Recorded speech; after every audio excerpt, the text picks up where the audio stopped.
भारतभर सध्या आझादी का महोत्सव चल्ला, पण हेच फाटभुंयेर म्हारगायेच्या विरोधात सदनशीर मार्गान आंदोलन करप्यांक भाजपा सरकार पुलिसांक फुडें काडून भितर उडयतात। भाजपा हुकुमशाहीचे दिकेन भारताक भरपाक सोदता ह्या उतरांनी काँग्रेसीन निशेध केलो। जब जब मोदी डरता है पुलिस को आगे करता है, जब जब मोदी डरता है पुलिस को आगे करता है, जब जब मोदी डरता है पुलिस को आगे करता है। सगळ्या मळांचेर म्हारगाय वाडल्या, देशभर ताचो निशेध चल्ला। राष्ट्रीय आंदोलनाचो एक भाग म्हण काँग्रेसवाले पणजेच्या आझाद मैदानाचेर निशेधा खातीर जमिल्ले, पण पुलिसांनी फुडाऱ्या सकट काँग्रेसीच्या कार्यकर्त्यांकूय उखलून व्हेले। जब जब मोदी डरता है पुलिस को आगे करता है, चलची ना रे चलची ना, दादागिरी चलची ना ह्या घोषणांनी आझाद मैदान दणदणावन सोडले। महिला काँग्रेसीची अध्यक्षा बीना नायकान बसींतल्यानच दिल्ली ही प्रतिक्रिया। भाजपा सरकाराची हीच आझादी आसा।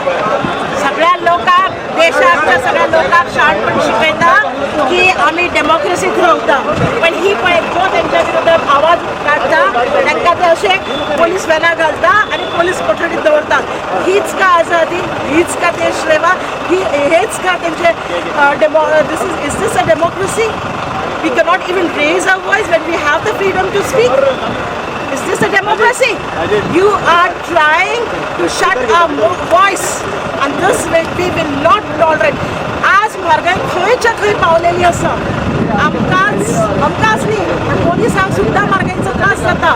तुमकां वार्ताहर लोकांक सुद्धा पोलिसांक म्हारगायेचो त्रास जाता। प्रत्येक घरात हो म्हारगायेचो त्रास जाता, आणि त्याच्या विरोधात आम्ही जर आवाज काढता तर बीजेपी सरकार आमचा आवाज बंद करता।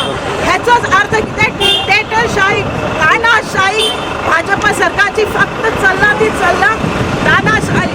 तांकां कोणीच म्हारगायेच्या विरोधात किंवा ईडीच्या विरोधात उलोवपाक जायना।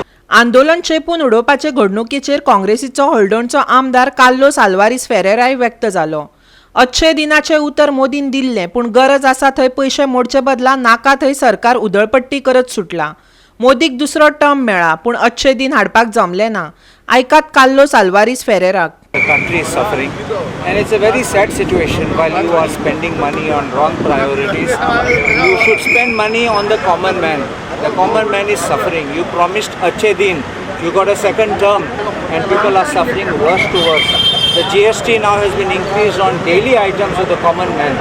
I remember at the time there was a debate in Parliament when GST was being introduced, and they called high GST sin tax. Sin, Patkache tax. And I remember Chidambaram arguing by saying, don't do this, it will be a big mess. Afterwards, when they realize it's backfiring and it is hurting the common man, they start rolling back and saying, this is Diwali gift for you, this is Christmas gift for you. These are no gifts. You are first robbing the people, and then you're trying to say that we are now making you happy. This is completely wrong, and I think the government should be alive to this situation. Government should assess, instead of having all these big tamashas and all these festivals celebrating one thing or the other, I think you should go to the common man, find out what they need and reach out to them. And I think the Congress on its time reached to the common man, and that is how we had good days. Everybody was happy at the time of the Congress, the trader, the common man, the businessman. Today you brought in such laws that it's becoming difficult for people to operate, people to function, and it's a very sad story to see that our economy is sliding down in recession. Goa 365 खातीर पणजेच्यान अमर चावरिया।